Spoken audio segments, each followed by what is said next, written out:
Sheekhu ku salaamay. Assalaamu calaykum waraxmatullaahi wabarakaatu. Waa fiicanahay alxamdulillahi rabbil caalamiin. Caafimaadkaygu waa fiican yahay.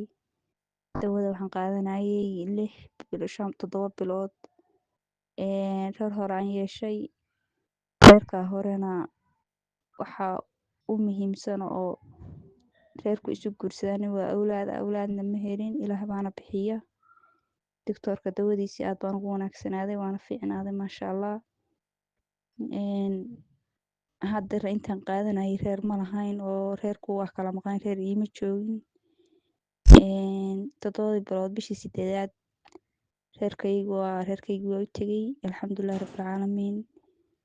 Haddaan xanuunsadana dhakhtar tegayna uur baa laygu sheegay Ilaahay nimcadiis.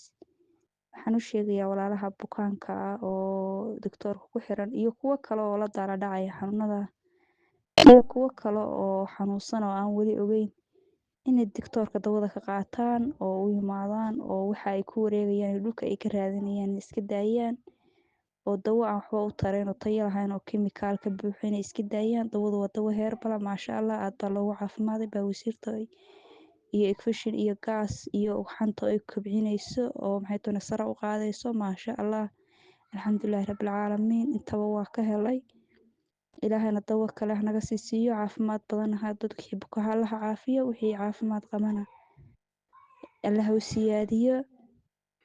Waxaan ku bogaadinayaa walaalahayga xanuunsan inay dawada qaataanin oo digtoorkeena ka qaataanin caafimaad badan bay ka helayaan muraadka ay leeyihiin bay ka helayaan Ilaahayna caafimaad weydiistaan aaminaana. Alxamdulillahi rabbil caalamiin. Ilaahay baa mahad leh. Anigu waagi hore oo dhan waxaan oran jiray digtoor dawadii si baan ugu yar xanuunsaday digtoorka wax badan buu ila soo hadda iska adkayso khayrka waa helaysaa insha Allah miraheeda waa helaysaa. Alxamdulillaah maanta miraheeda waa helay Ilaahay baa nimco leh. In badan baan salaamayaa bulshada Soomaaliyeed waxaan u sheegayaa dawada inay xoog saaraan meel kalena aan u leexan.